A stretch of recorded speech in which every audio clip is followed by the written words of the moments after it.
In life, sometimes we always feel, why can't life be a little different? I am with Dr. M. Vijayakumar. Today you have come here to celebrate our journey in Yenepoya. I enjoy what I do and I do what I enjoy. I started enjoying Bangalore for various reasons. We were talking about 1970s. In life, sometimes we always feel, why can't life be a little different? But there is also another aspect to life where people do not think why their life can't be different, but try to make a difference in the life that they have been given. So today, I'm going to talk to one such personality. Through the field of medicine, he has contributed a lot to the society. Along with that, it is a story, a motivation that we all need to listen to in terms of what profession we choose and what we do out of it, just not looking at the income, but what we can make a very big difference out of the profession that we are handling.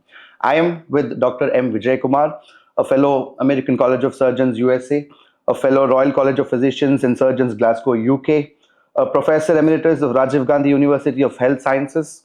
He is also the honored surgeon, Karnataka State Chapter ASI 2021, and honorary membership from the Brazil Society of Surgical Oncology. But we are very honored and proud. This is Mangalore Merijan talking about US, UK, and all of these different nooks and corners of the world.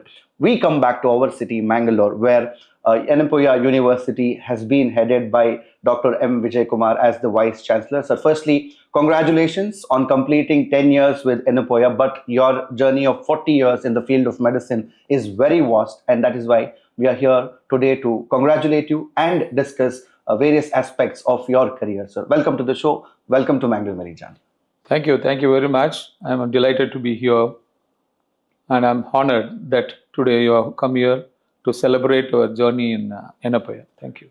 Sir, this 40 years of your career has been a very vast career with wide range of experiences, not just in Enhancement University. Maybe we can also talk about Kidwai, where you have done a lot of differences in terms of social and also public outreach. You have reached out to a lot of people, made a difference in NSS workers, students, and also the Anganwadi Karyakartas. My first question is, what inspired you to take this wonderful journey, sir? I have just completed 45 years after becoming a doctor, out of which 40 years I am in cancer. I completed it in December 2024. I enjoy what I do and I do what I enjoy. That is the basic principle I have been following from my childhood, I would say. I wanted to be a doctor, so I became a doctor. Okay. And once I became a doctor, or during the course of becoming a doctor during my undergraduation, I got fascinated towards surgery, so I took up surgery. And same thing happens to when I got a stint at Kidwai Cancer Institute for oncology. Then I decided this is the place, oncology is my space. So I decided to be a onco specialist, and that's how I became a cancer surgeon and stayed at Kidwai Memorial Institute of Oncology, Bangalore, for about 31 years.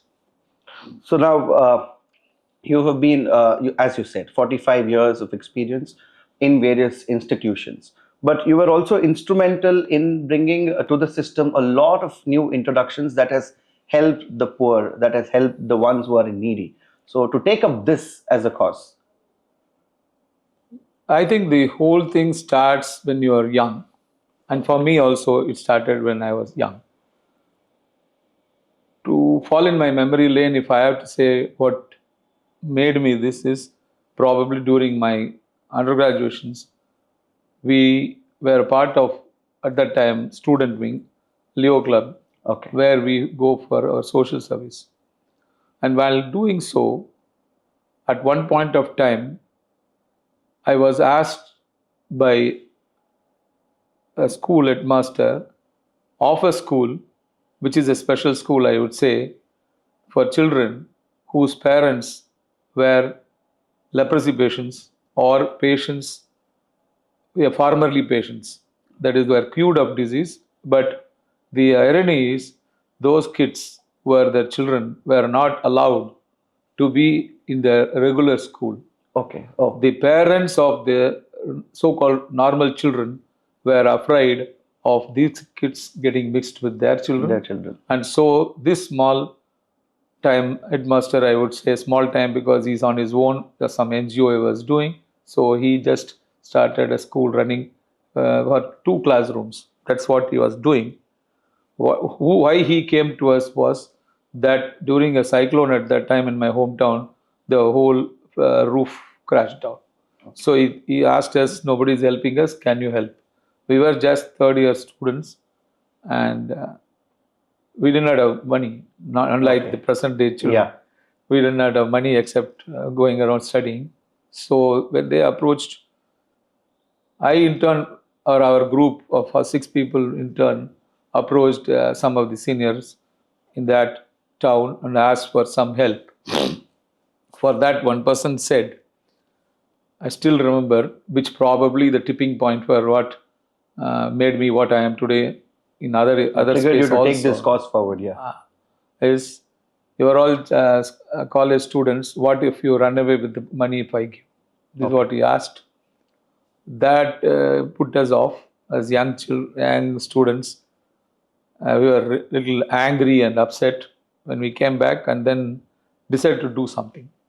What turned out to be was, to cut short the story, that we started going around asking for old newspapers. And we collected the old newspapers, 5 days a month papers, and then we raised some money. From that raised small money, we started having... You collected the newspaper, sold, and what income you generated out around of that, you put it to rupees. this. Okay. No, we didn't put that. 1,000 is nothing. Okay. So for that 1,000, we moved so-called light music those days. We were talking about 1970s, where there were no TV.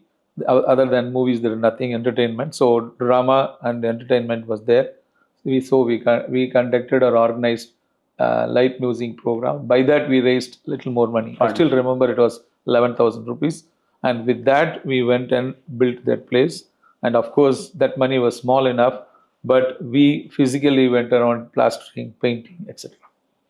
And the thing what I did was, at the time of inauguration, the chief guest whom I called was the person who said, you will run away with money. Okay. I called him and made him the chief guest and told in the mic, thanks for opening our eyes that we cannot be only doing good, but you have to make others learn that and show them that we are really good and honest and upright. And that is the lesson I learned. And he also said that public money means you should be accountable. That changed the whole thing. Okay. So now you've spoken about your early days. So we want to know where did you finish your schooling and which city you hail from and how did it all start? My mother tongue is Telugu. Okay. Born and brought up in a small town south of Chennai, that time called Madras, and it's a small town called Chengalpet. Okay. And there, St. Joseph's School, high school was the school I studied. And then I went on to do my pre-university at Chennai, Loyola College. And then I applied for MBBS. That was my passion from my 10th year. And so I wanted to become a doctor. Why, I don't know, but I wanted to become a doctor from my 5th standard onward. So I applied and I got a government seat in a government medical college in my own town. So that's how it is. And it was at that time attached to Madras University. Okay. I got graduated and came out by 1980. So moving forward, it is, as we mentioned, 10 years of association with Yenepoya University. You've taken up the leadership here, and in this whole period of 10 years, what we are very proud of is the Zuleika Yenepoya University.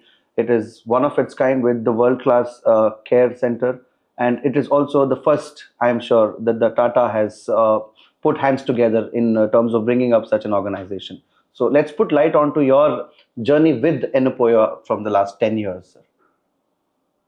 The story starts from I wanted to be here in Mangalore at all. That's frankly very interesting. That is very, why? Frankly, because I did not know where Mangalore was, except that I know it in the map. Okay. And probably I have come to visit some of the medical colleges around when I was called to give a talk. Apart from that, I was nothing to do. Not aware about Mangalore. I was nothing to do with Mangalore. That's what I am trying to say. Then it all started when I was the Kidwai director. I wrote a project proposal to the state government And then they sent their proposal and me to central government, that is to establish a cancer wing, comprehensive cancer wing in all government medical colleges in Karnataka. Okay. That's what my draft proposal was, project proposal was. At that time, 10 government medical colleges were there. And so I wrote. To my own surprise, when the government informally called all the government medical college principals, they all supported that. And they said, no, we have to take it up. That is the way to go, the way the number of cancers are increasing, etc., etc. So then they asked me to go to central government for the funding. Okay. Again, that is informal. So I took the project and went and spoke to the then uh, Honorable Minister for Family Health and Family Welfare. He in turn said 75% of the money will be given by central government and 25% has to be mobilized by state government. So I came back and everybody was thrilled that we will mobilize that money. But unfortunately, what happened was the elections came and the governments changed both the sides. So I don't know where my proposal went. Okay. Then the new government came, but I was continuing as a director, so I tried to re-explore the possibility, but it didn't work out. And that was the scenario which put me off as far as that project is concerned. Again, at that time when I was completing my tenure as a director of Kidwai, where I stayed for about 64 months, around 2.5 years, I was there as an in-charge director, and then the regular director for about 3 years. I was about to complete the term, and our Dr. Abdullah Kuni, our Chancellor, approached me. Okay. Whether that I would come here after completing my tenure there. My first reaction was, why should I come to Mangalore? Right? That was my first reaction. He said, no, you come over and see for yourself and then you decide. Don't take a call sitting at Bangalore. Respecting his words for his age, etc., I came. Of course, during the conversation with him, I told him, I have no reason to come here. And I am not here to just sign papers. I want to continue as a teacher, training people, students, and also I want to operate, etc. He said, yes, you come and do in the deemed university, it is allowed. You can continue your professional part of the work, you will be happy. And the second point I said was that, will you allow me to start a cancer hospital in this medical college, medical university? That's what I asked. He said, why not you come and start? That brought me here. That is the only reason I am here today in Mangalore and in Yenepoya, that he allowed me to come and start a cancer setup, which was my dream as a director of Kidwai, which I wrote to state government, central government, etc. So this is all for all of this, and then this came in. As this being a medical college, what I wrote to the government, I thought I should do. I'll be able to do it here. Okay. That's how I came here, and the rest is, of course, history now. The Zuleika Yenepoya University. So this is all a part of the whole plan. Zuleika Yenepoya Institute of Oncology. Yes. It's a cancer setup. It's a comprehensive cancer setup, starting from community outreach program to palliative care. We have already established as a cancer center and we're working. But there are even before Zuleika started. But what we were not having certain things which are, unless such equipment, such high-end state-of-art instrumentations are there, we will never reach that level. And it was not going to be comprehensive. That is how, and that is when I approached Tata Trust, Mumbai. And they in turn came here, visited, stayed with us for 2 or 3 days, and then went on to give us whatever I asked. And they built and handed over this whole building and the infrastructure. Along with that, they equipped the whole set of high-end state-of-art equipments, instruments, etc. Gave me the key at the end. That was very nice of them to just hand over the key and walk out. Also, talking about the university. Now, in terms of healthcare services, Yenepoya has excelled in a very great manner. In terms of the university, you have fostered a culture of research and interdisciplinary here at the learning at Yenepoya. So, Let us put more light onto that aspect as well. So since you mentioned you wanted to be teaching as well, education is a part of your life. No, always I have learned to be what I want to be, I told you. So the 3 T's after what I continue to do, that is the treat. Treat is one, treating the patient. Train and then teach. Teach. When you talk about teach and train, obviously the research will come in. And a lot of things which I wanted to do when I was in government sector in Kidwai Memorial Institute of Oncology, Bangalore, I couldn't do because of various reasons. One of the reasons that the load there was too high and we were burdened with the load and not enough money was at that point of time allotted for research all over the country. When I came over here, 2 things hit me was within a few months, the YRC, that is Yenepoya Research Center, Okay. which is a very advanced research center, which has just started at that time, about 2 years old they were. And the type of instrumentations they had, for example, mass spectrometry, etc., which excited me that a lot of research can go on in the cancer setup also. And at least 1 or 2 of them, to name at least one, Dr. Keshav Prasad, who is one of the Yes. leading cancer researchers, we have worked together. Okay. When I was in Kidwai, we have worked together with him. Then I saw him here and then had a chat with him. That is how the basic research in cancer started moving up. Coming to the other side was the community oncology work. Yeah. Again, I have to go back to Kidwai days.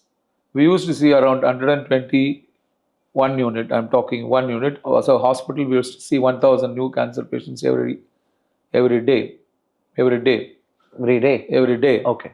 Whereas we as a single unit will be seeing almost 100 cases, etc.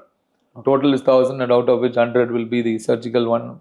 At the end of 100, 120 cases, when we see and get up from the OPD at the end of say 4 or 5 p.m., we have a sickening feeling, at least I had a sickening feeling, that we are not doing justice to most of them because they come in an advanced stage.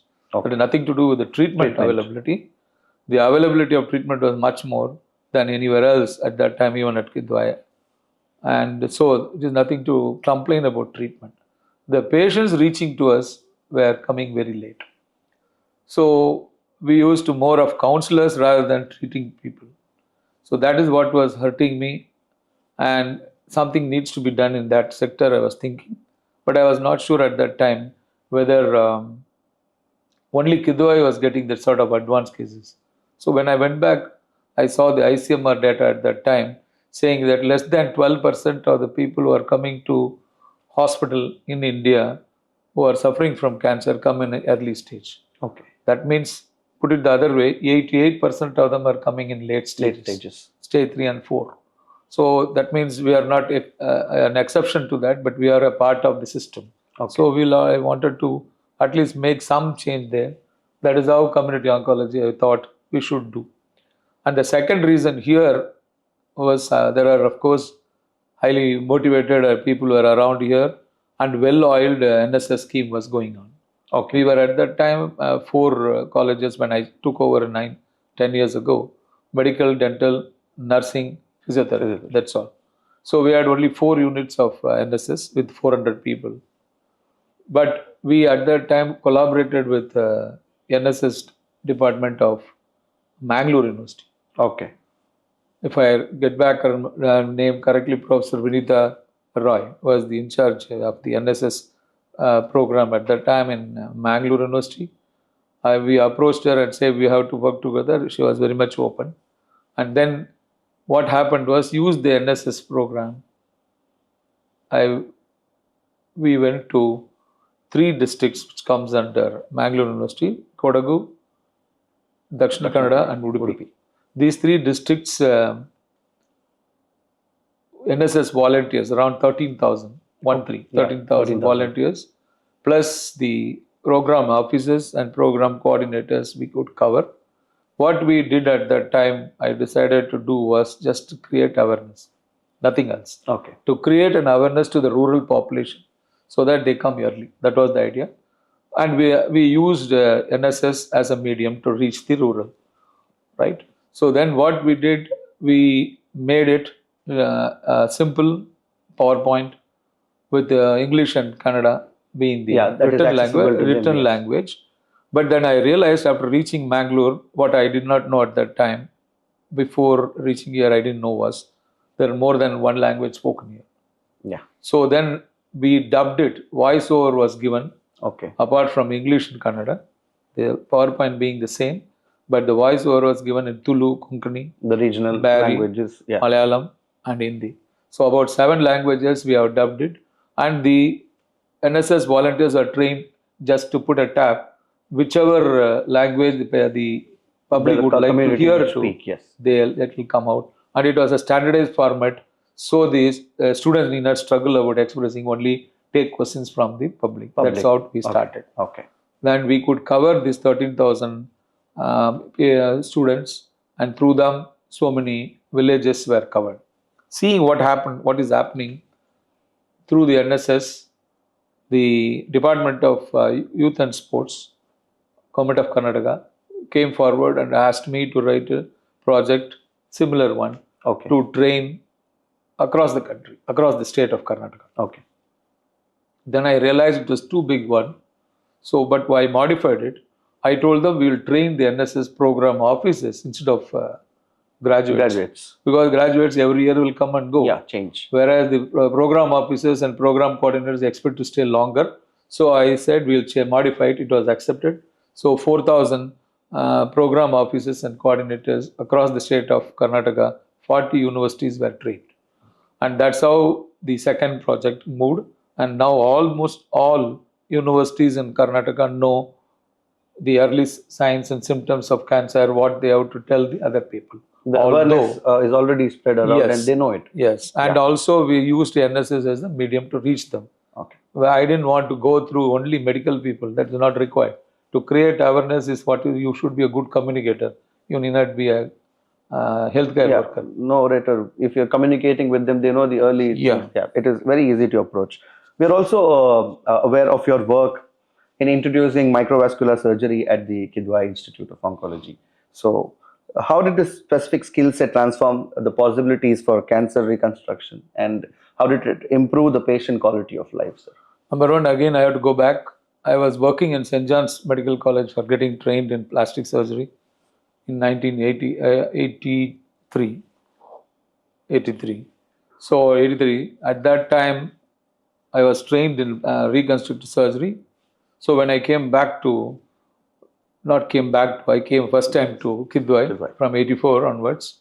Then there is a lot of, as I told at that time, the resections were massive, bigger ones, and requiring reconstruction. Okay. There was not everybody was trained in reconstruction. Only my senior Dr. K.S. Gopinath was trained from Tata Memorial Hospital, and the only other person was me.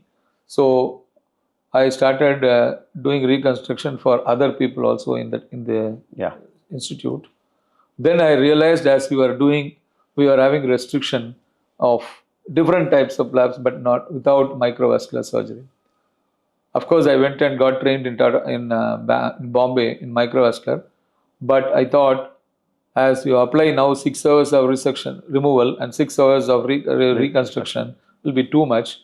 So then I thought that resection should be done by our group and reconstruction some other person. So that is how I brought the microvascular surgery to this to complete the circle. Otherwise, it's not complete. And today, for example, back in Yenepoya, we are doing regularly microvascular surgery, and more than hundreds and hundreds we are doing, wherein not only it will be useful cosmetically and more importantly, it is the function. And most important thing is you will not hesitate to resect more because you can always rely on someone else, the microvascular reconstruction. That is where it moved forward, and that is how the whole world is going to now. Now, talking about the university, this university has a lot of values, and the mentorship and culture has always been spoken about. So now, how do you ensure that the core values of the institution, Yenepoya University, the ethics and the empathy, the service, all this remains strong despite of the rapid growth? One important point here I would like to convey is that they have been very secular. And when I came here, I was not sure of. I have never worked in private sector, if you ask me. Okay. Yeah. So I was having my own worries and concerns about accepting and coming here. The only attraction was allowing me to start a cancer setup. But after coming there, I should say that I was given a very free hand by the management, thanks to Dr. Abdullah Kuni and his son, Mr. Farhad Yenepoya, who did not interfere whenever I came in with some proposals which are for the betterment of the institute and for the good of the organization. So that is the, I would say that freedom with which you are able to work, and the freedom for giving your thoughts and giving your ways and means. And that is how that culture allowed me to grow, for me to grow here as an administrator, and maybe that allowed the institute to grow along with me. Okay. So now, what role do you see for Yenepoya University to be playing in the national and global education in the next 10 years? Looking backwards, as I said in the beginning, 10 years back when I joined here, there were only 4 colleges. Now we have got 4 streams. Yeah. And now we have got 12. In fact, we have added recently, we were basically health university when I took over, and we were only doing health university streams. Even today, majority are there. But we added Ayurveda, then homeopathy, then naturopathy and yogic sciences, pharmacy, allied health programs. These were all related to health, including medical, dental, nursing, and physiotherapy, which already were existing. Then came the idea of taking over the arts, science, and commerce and management. And also the last one to add the list would be the engineering stream. But typically we have taken only a few courses in the engineering stream, not everything. That thereby making our institute now having 12 units. Okay. Earlier it was 4, it has gone to 12 units, and around now 15,000 students are there, with 100 plus programs are going on in this university. And we are ranked NAC A in the first stream, which when I presented, NAC started at that time only, and now it is A plus. And also NIRF ranking, if you look at it, we are within 100 for the past 3 or 4 years. That is the journey as far as the ranking, etc. is concerned. And the streams I told you, with only 4 colleges, you have moved to 12, and now 100 plus programs, and including PhD and research programs are going on well. So it is definitely sure that under your leadership, Yenepoya University has tremendously grown. There's a significant growth. What is that one thing you're very proud of, sir? Yeah, after coming to Yenepoya, this is something that I would always be proud of. One small change you did here, something that you introduced, or anything that you're very, very proud of, if I could ask today, when you complete 10 I don't years know at whether Yenepoya. offhand I would be able to answer that question. Maybe there are so many things I should be proud of. Or probably I should yes, be there are proud many of, things that you have done here. In fact, I should be proud of what the university is today more than any specific ones. If you ask me to pick up of the so many things which I am talking about, of course, it was a dream come reality as far as oncology is concerned. So I am very happy that the Zuleika Yenepoya Institute of Oncology is there. And in fact, to put it in quote, one of the past Mangalore University Vice-Chancellors, when he came here for some program, when he was leaving, he said it, so I am going to repeat his words. This is your contribution, Dr. Vijayakumar, to Karavali. That's what he said. To our city, to Mangalore, to the whole coast, and to everybody who believes in the system here. That's what he said, and probably I should be happy. So what is that one turning point that you feel was something that was really special for the university in all the achievements, when it was shaping up? No, there is no turning point, I would say. Okay. It is a steady growth, and suddenly it is now becoming an exponential growth.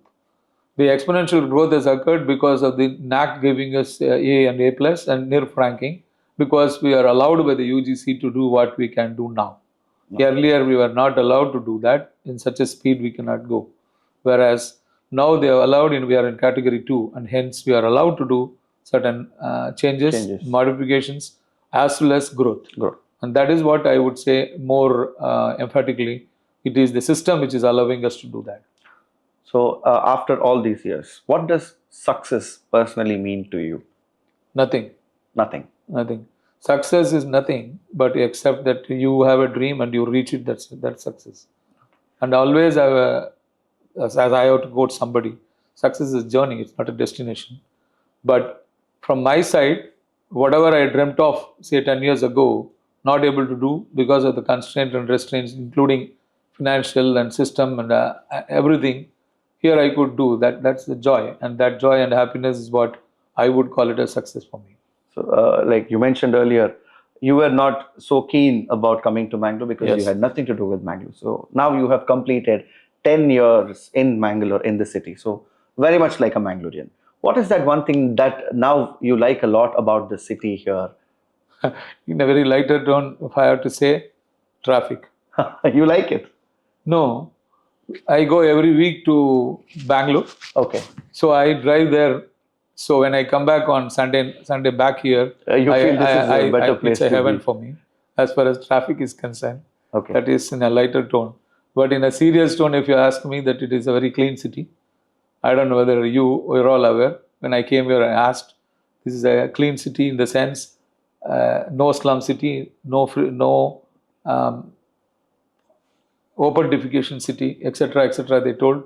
So naturally, it is a very clean city. Initially, did you have any difficulties in coping up with the culture of the city, the climate of the city, or anything to do?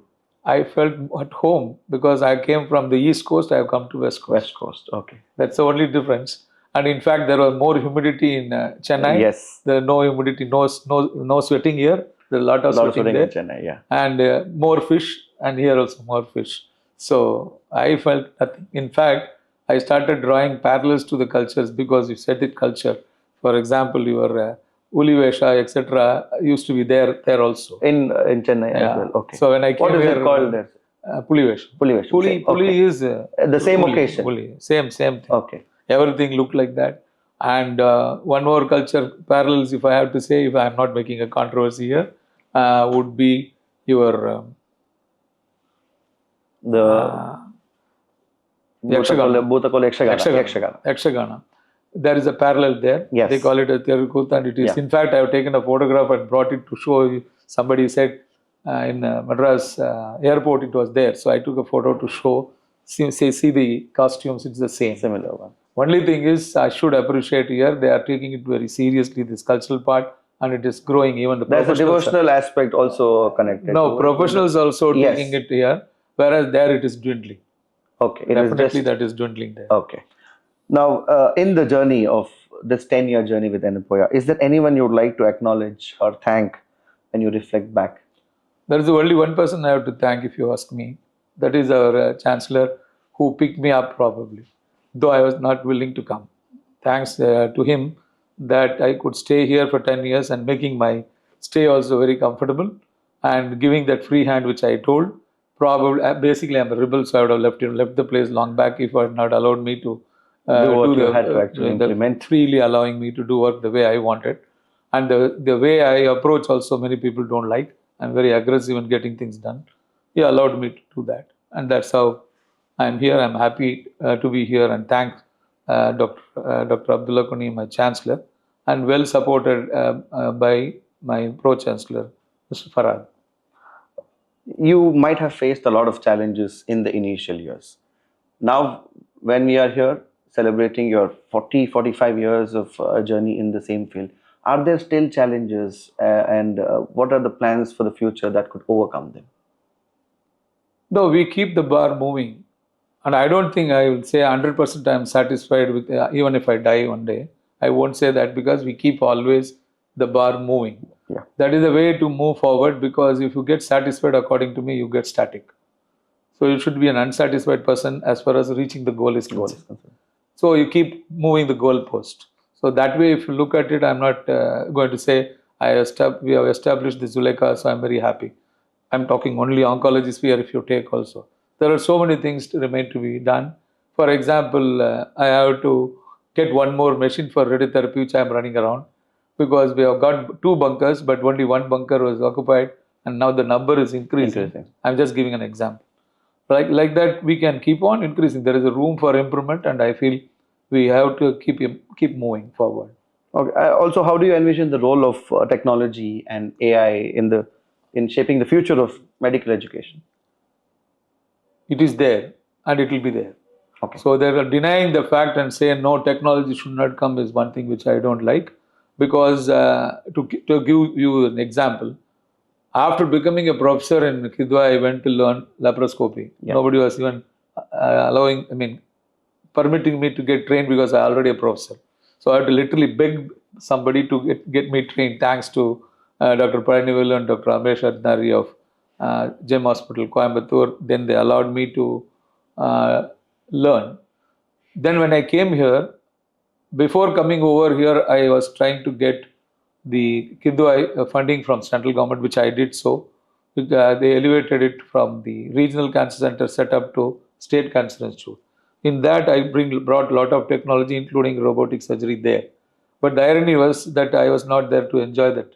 So when I came here, so I told my chancellor that we should get robo here.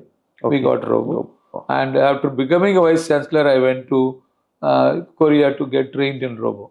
Why I am wantonly saying that is, age should not be a bar for learning something new. And technology, when it is coming, you have to learn to embrace the technology. But as far as the principles are concerned, we should not change. The basic principle should remain the same. After all, the patient should get the benefit. That should be our aim. That's where we are all here as doctors. So, like the technology was there and it will be there. We need. It is improving. It is growing faster, I would say. As far as AI is concerned, we are already working with some of the groups. At least 2 groups from Bangalore have approached us, and one of the groups is we are very seriously working with. And in fact, one of the groups person whom I brought was my old-time friend, my school friend. We used to play cricket together, and he is now trying to bring in AI to us. Hopefully, we work with them, both of the teams. Okay, great. That's great news from Bangalore. Also, you said you're very aggressive in terms of getting things done. You fall behind it, you get it done. Sir, so many years you've been doing this. What keeps you motivated, sir? Every day in the morning, what keeps you motivated? Because I'm not a happy person, that unsatisfied. No. Okay. I told you. Yeah, there's no completion. There's only always commas, no full stops. No full stops. That's how it is. Okay. Now, other than your contribution in the field of medicine, if I were to talk to Dr. Vijayakumar, sir, if you had free time, what are the things that you would like to do? What keeps you busy when you're not working, when you're not doing something? Restlessness. Okay. That keeps me busy. Okay. Because I'm wasting my time. I used to think if I don't operate or teach or train or anything, and that's the main thing.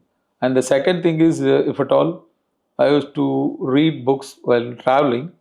Now I have reduced. I feel I become lazy and old.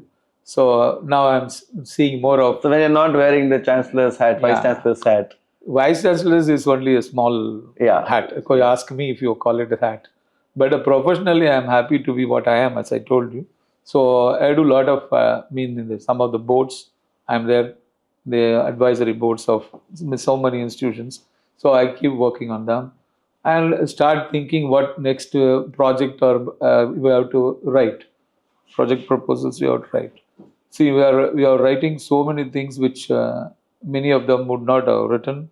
Yes. After my coming over here, the journey which you didn't touch upon, so I have to say that on that side would be the community oncology apart from MSS program, right? So we start wondering whether we can write this particular proposal, whether it will be accepted, etc., etc. That is what I'll be actually daydreaming rather. I'll be sitting and daydreaming, maybe watching some movies going on, but the dream will go on parallelly.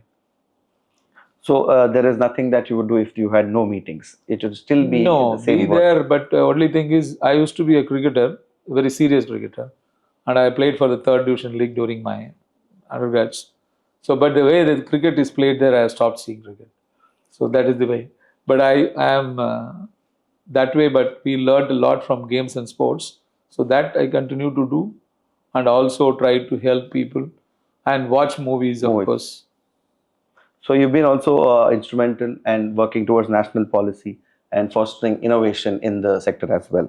So as an advisor to the national bodies like the National Cancer Grid, what do you believe is the most critical policy change India needs to implement now in terms of managing its growing cancer burden? First thing is my compliments to the government, both government of Karnataka and government of India, particularly making cancer treatment affordable by introducing earlier in state government, it was Vajpayee Arogyasri scheme under Swarna Arogya Suraksha Trust, for which I was a party as a Kidwai director. I was the task force for cancer. I formulated so many things in the beginning at that time. Once the Ayushman Bharat came, it is now Ayushman Bharat Arogya Karnataka, wherein 5 lakhs of rupees per family per year for cancer treatment is giving. It's a big, big boon, I would say, for all the BPL patients. Because apart from patients, even doctors like us used to beg money for this purple treatment because we could treat, but it was so costly. Even some of them, I'm talking about 40 years backstory, where they could not even afford higher antibiotics. That was the scene.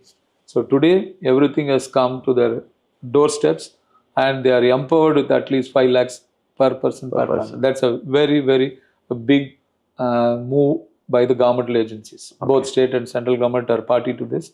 So it is called as Ayushman Bharat Arogya Karnataka. That one thing has changed the scenario, I would say, for treating the poor patients with the best of the treatment and the most appropriate treatment. So looking forward, what do you see as the next major frontier or challenge for India fighting against cancer? We are moving economically up, no doubt, but unfortunately, the country's people remain the same. Their myths, their belief system has not changed totally. For example, they don't come forward for regular screening and early detection, however educated they are. Education, I used to think that illiteracy is the point. Now I am made to think illiteracy is not the point. No, even if there is awareness is there, I think our belief system doesn't permit us to go and get checked for the fear of me getting diagnosed. I don't understand this, but that is what I understand from the way we are doing.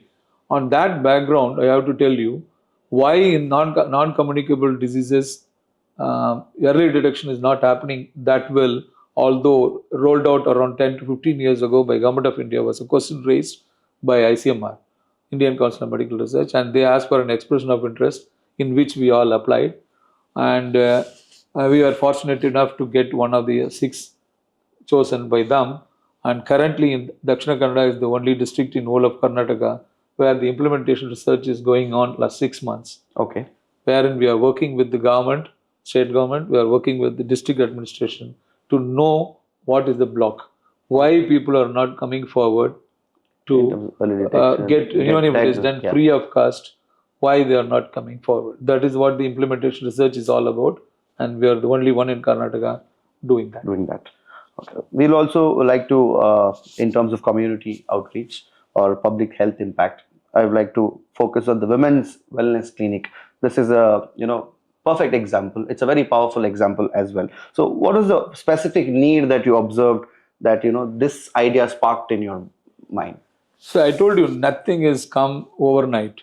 I told you my stay at Kidwai for 31 years made me observe, made me feel the necessity, and ultimately the women are the maximum sufferers in our community, in our society. So they won't come. Even if they know there is a lump breast, they know there is a problem, till it causes pain, fungation, smell, they won't come. You ask them, why are you coming late? The answer would be, no, I have to take care of my family, blah, blah. This sort of, they think it's a sacrifice, but unfortunately, it is not a sacrifice. They are actually causing more harm to the whole family because they are running the family and they don't come forward to get tested. They cannot get cured. So if they don't get cured, the whole family suffers is what they have not understood that. But now, the second point is they would not have time. Most of them will have to go for their work. They have to work along with the husband either in the field or as a coolie. I am talking about most of the rural and so-called below poverty people. So both of them have to earn, so they don't have time. So I thought if they don't come to us, we go to them. That's what is the whole thing I just. Your work also extends to the tribal communities. Right. See, the main thing is what we started doing is when we started working with all this, the NSS, etc., I should here thank the Rotary International and Rotary Club of Mangalore, who came forward on their own hearing and seeing what we are doing and asked what they can do to us for bolstering or boosting our work. So I asked for a specialized van a big vehicle. It's the largest chassis. It's not a van. It's a big bus, Okay. which they would give us. It was almost costing 1.5 crore. So they donated to us, taking the Rotary International, along with Rotary International and the Rotary Club of Mangalore, gave us that bus, which has got mammography, and then we have got colposcopy, and we have got inbuilt generators so that we can even go to the remote areas without the Okay. fear of not having electricity. Okay. It is So, a self-sufficient vehicle, self-sufficient. and everything we can do inside only. You need not worry about taking the people. We can get the people in, including a toilet is inside. So everything we can cover. It's a fully air-conditioned vehicle. This actually empowered us to go to the rural. Okay. And when we have started working with the rural, thanks to Government of Karnataka, our same Department of Youth Empowerment and Sports approached me and asked me whether you can work with the rural population. Okay. Sorry, tribal Tribal population. communities. Yeah. I said yes, and I wrote a project for Dakshin Kannada because I thought it is easy for me to handle because people have to go. Yeah. I may have the passion, but the whole team has, team to, has go. to go. You cannot only talk about individual. It's a teamwork. So the team has to move. So when I wrote to the project for that, for various reasons, the government asked me to cover more than one district. So we are covering 5 districts now. Okay. Dakshin Kannada, Udupi, Kodagu, Chamarajanagar, and Ramnagar. Oh. These Okay. are the 5 districts. Why they chose, don't ask me. I chose only district of Dakshin Kannada because it's easy for us to follow up, etc. But they chose, and we are working for the last 4 years, and they are supporting us. Financially, some part of the money they are giving, and we are working with them for the last 4 years on the tribal population. Are there any challenges in your The most awareness? important challenge I see is the people there. People there. Okay. They don't want to come out of their hamlet. They don't want The to come out of the communities. community Yeah. people. I'm talking about the beneficiary. The tribal population have got their own fears. Yeah. Mannerism, characteristics, fears. Main fear. Yeah. They don't want to come. The just about 100 meters away, our bus is there. Even I have gone many times. I go there to work with them to see how they mainly to oversee our people. But when I have gone there to request them to come, they just refuse. They don't want to come. Yeah. That is the most challenging one. We don't know how to go about it, but we are doing it by somehow by entertaining their own community leaders, the tribal leaders. We call them, we explain to them. Through them, the community mobilization is occurring. In spite of that, I feel that is the biggest challenge. And we are not working with them only for cancer, and we are working with hypertension to detect hypertension, detect diabetes, and also anemia. Okay. Yeah, and seeing as one more project the government of Karnataka gave us to work with the same tribal population on women in the fertility age group, that is between say 15 to 40, their age group, their nutritional status survey, that is also we are doing. That project is also handled. By Yeah. you. Okay. Now you have your young faculty members here. They take you as an inspiration. They look at how you've worked. Of course, your profile speaks volumes, sir. That is the amount of work and the contribution you've done to this field. Now, what is that message you often would like to share with your young faculty members here who are here in order to become a future leader? I am not a politician to give a message. I'm sorry about that, saying about politicians, but I am not here to give any message. But your faculty that follows you, looks at your work. They should not follow anybody. They should follow their heart. And for that, they should have a proper thought. And the thought comes from not overnight. No? Yes. A thought comes, makes a word, yeah. word makes an action, action makes a habit, and habit is your character, and character is you. This is what they say. So naturally, you should have a good thought and follow your thought. Don't follow anybody. You follow your thought. But unfortunately or fortunately, today we are not following the thought. We are following the money. That's where the whole difference comes. You must enjoy what you do, and you should do what you enjoy. And basically, you should know what you want in life, not going by comparison with others. And that is what I feel is now eating away our youth. That is comparison. Seeing the other person going in a particular car, for example, they also want a car. Whether it's required or not is not the question they ask. So they have to first sit across under one day, under a tree or in a house, think about what they want. If they know what they want, they will achieve what they want. But many of them don't know what they want. Now, the institute has a great legacy, and you have added on to it. So, What legacy do you hope to leave behind for Yenepoya The University? legacy of a leader is to create more leaders, not followers. Nice. Great. You have to create Yes. leaders. And I'm very sure the people who have worked with me, there are several people who have worked with me, and I'm sure they will all become one day leaders. If I could ask about somebody who went on to achieve something remarkable in the journey, would like to mention their names here.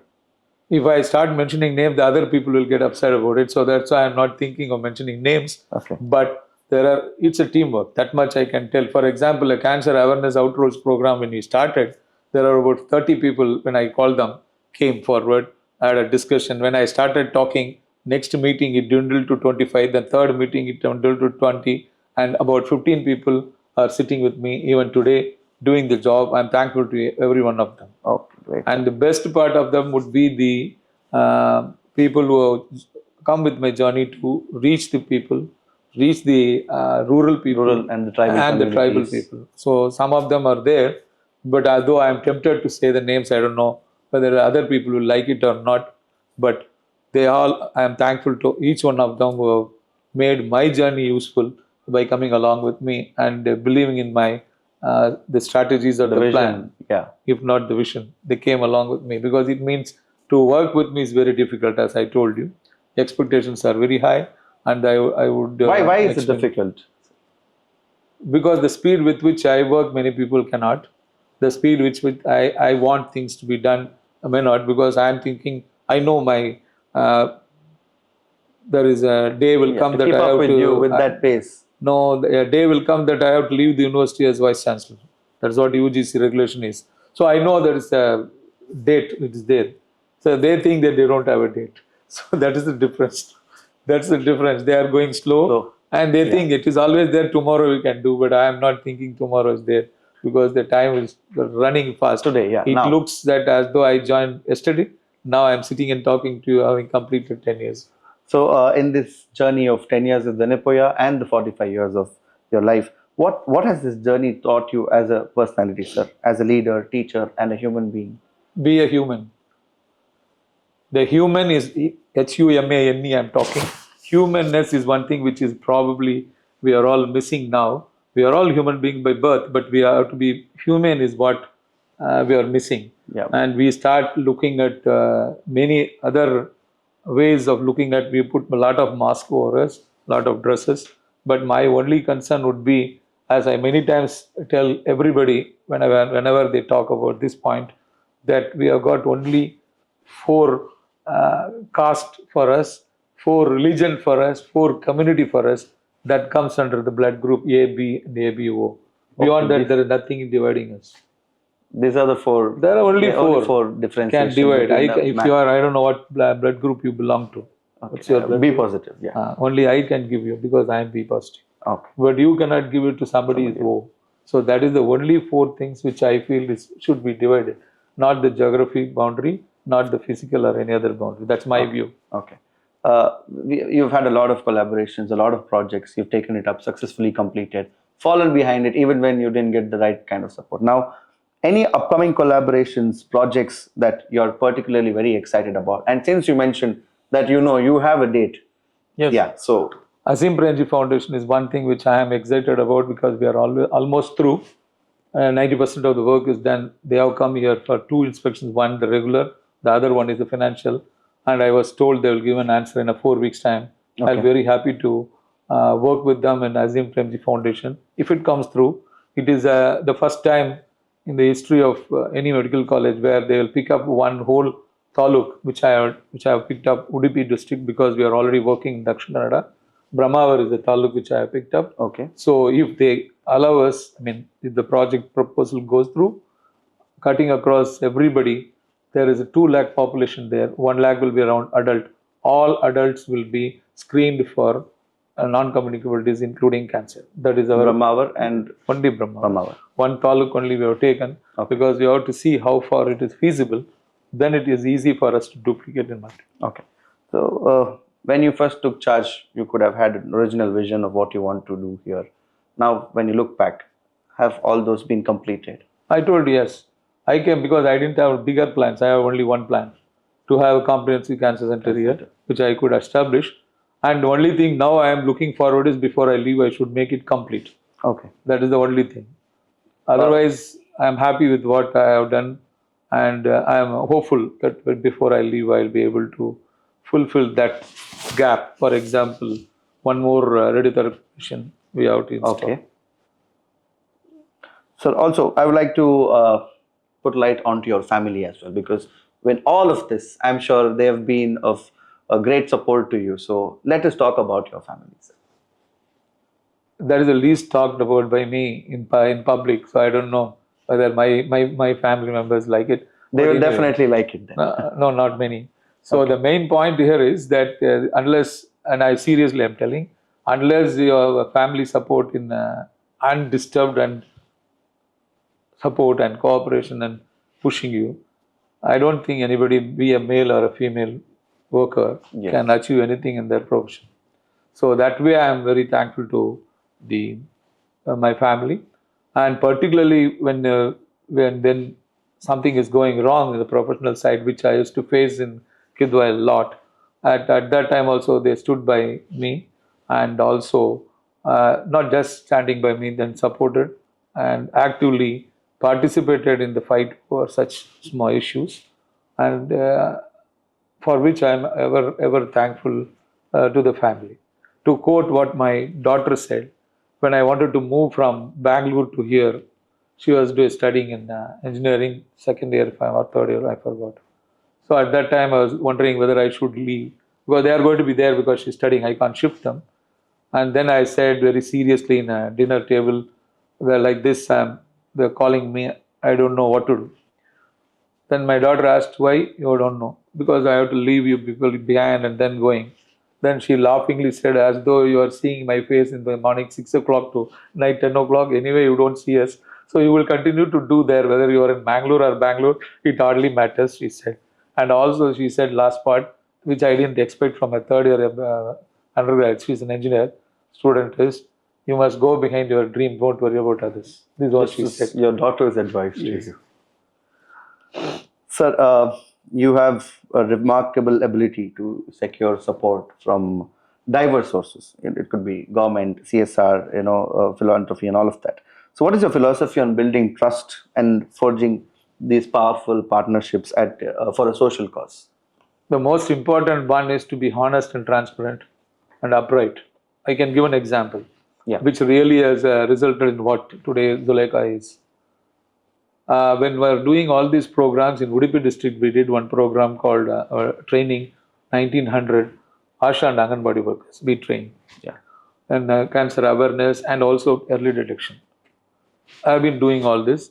So suddenly I realized whatever we are doing with the NSS as well as this, what is the social impact it is having? I just wanted to know. So I asked the Tata Trust to help me to do that impact analysis. They said they will help me. So we wrote a project. Me and Dr. Abhay Nirgude. We wrote a project in Udupi district impact analysis. I came to around 62 lakhs project we wrote. They gave. And the project was completed. And we presented it also. And we realized that we have used only 50 lakhs and 12 lakhs were remaining. So we were asking people what to do. Many of us, they have advised, they have given you can do similar work, etc.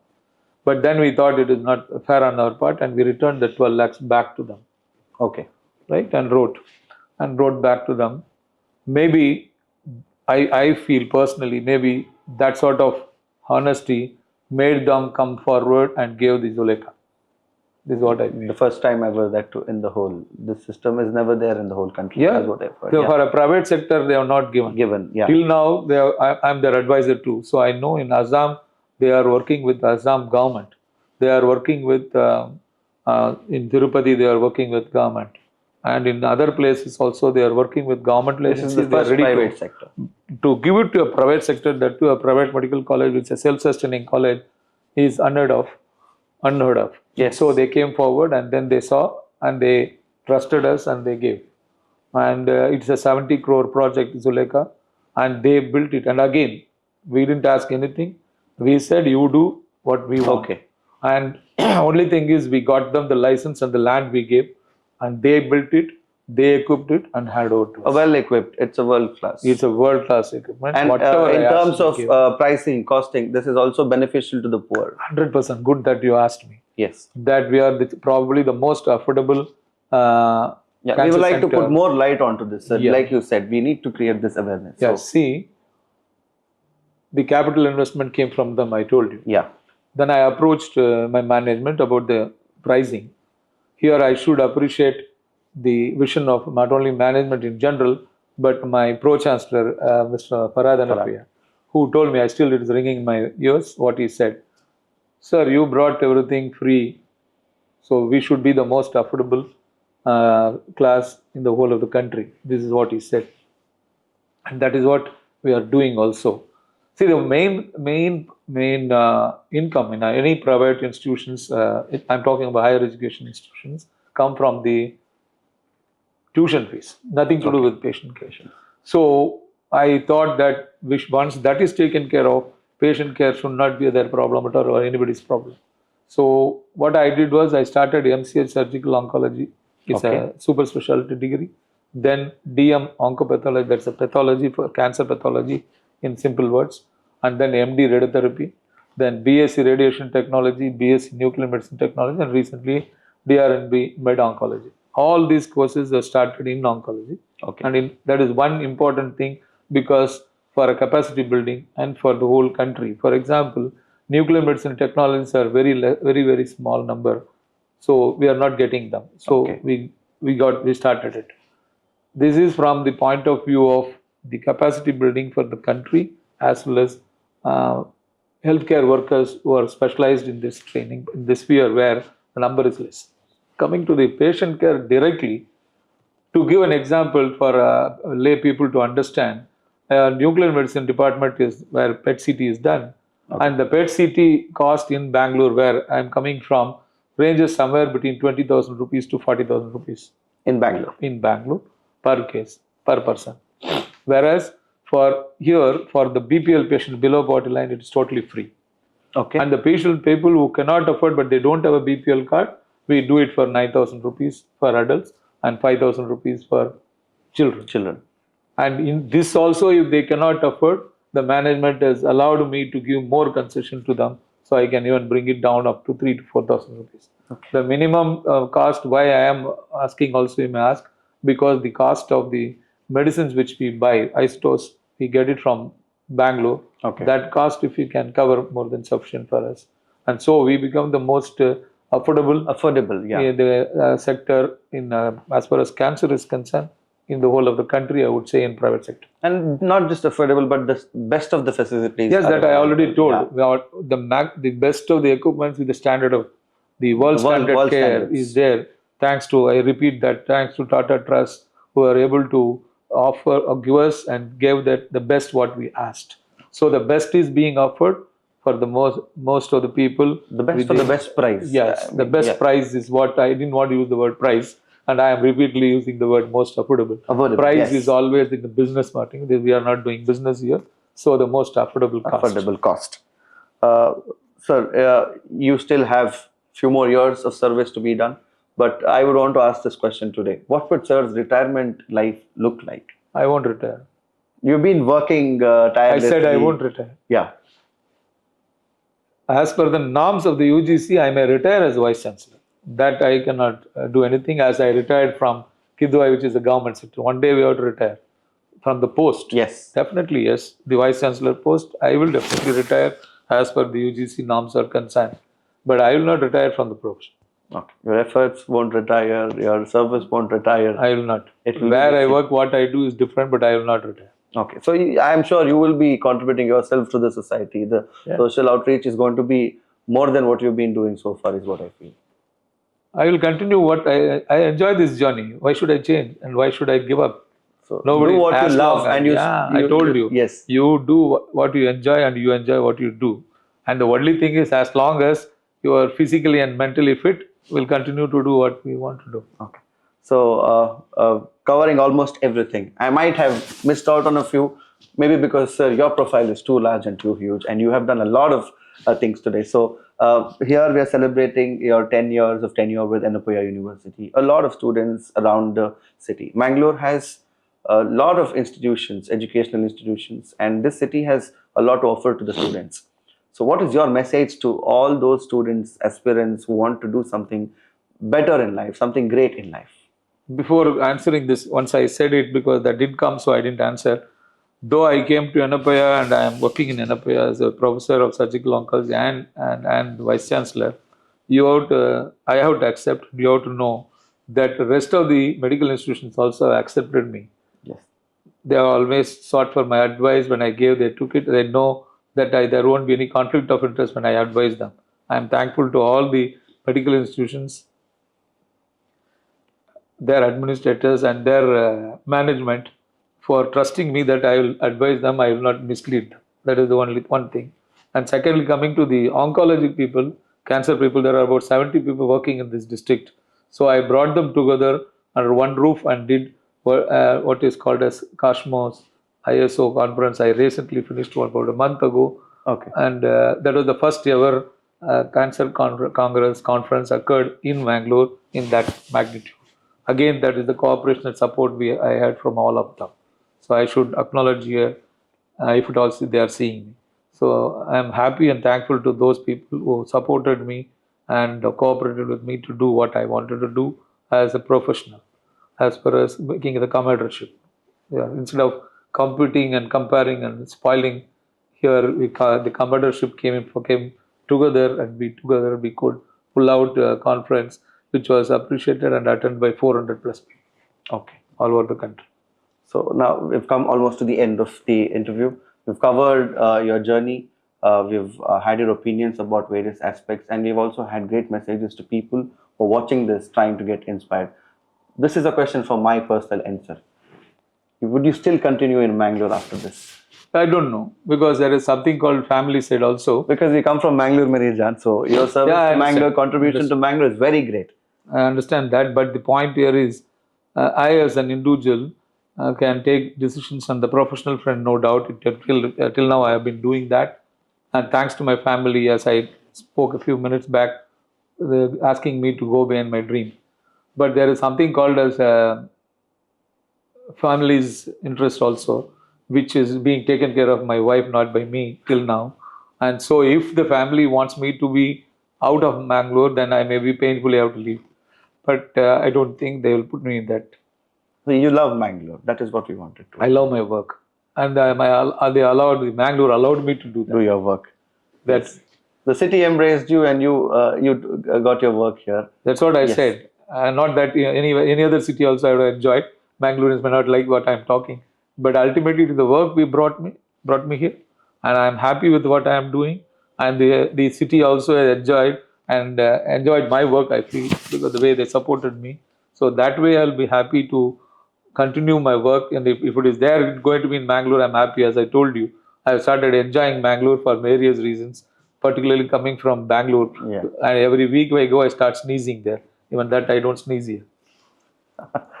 Sir, thank you so much for your service all throughout and your contributions to the city of Mangalore. We are very fortunate and thankful that you had an opportunity to come to our city, and then we could get the Zuleika Institute of Oncology as well. And this was a very brief talk about your journey. We hope that your journey continues in the same way. You keep inspiring a lot of people. And yeah, I asked you what legacy you leave behind. You have a lot of things to talk about. So we are sure that many others follow your footprints and take up a journey like this that motivates others as well. This is what we would like to say from our end, from the team of Thank you. Marijan, sir. But basically, for the viewers who are all watching me, I'm happy that you people have come and talking to a simple doctor who was a surgeon and not a public figure as others would be. But what the people, particularly the youngsters, should see and learn from people like us would be, everybody is under your scanner and everybody is watching us. So do what is good and enjoy what you are doing. Then you will grow. Don't compare yourselves with others. Everybody in this world has been brought with a unique way, unique nature, and that you must appreciate, and don't try to spoil yourself competing and comparing. That's what I would say for everybody. You are unique and do what it is destined for you, and you will enjoy and you will progress. And as many people have said it, and I'm a teacher, so I have to talk like a teacher. You always do right. That surprises a few and astonish the rest. Best.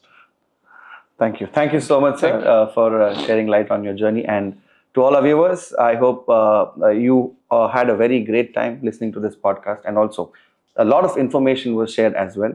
Keep sharing this information, and we at Mango Merijan will definitely come up with a lot more such informative podcasts. Thank you very much.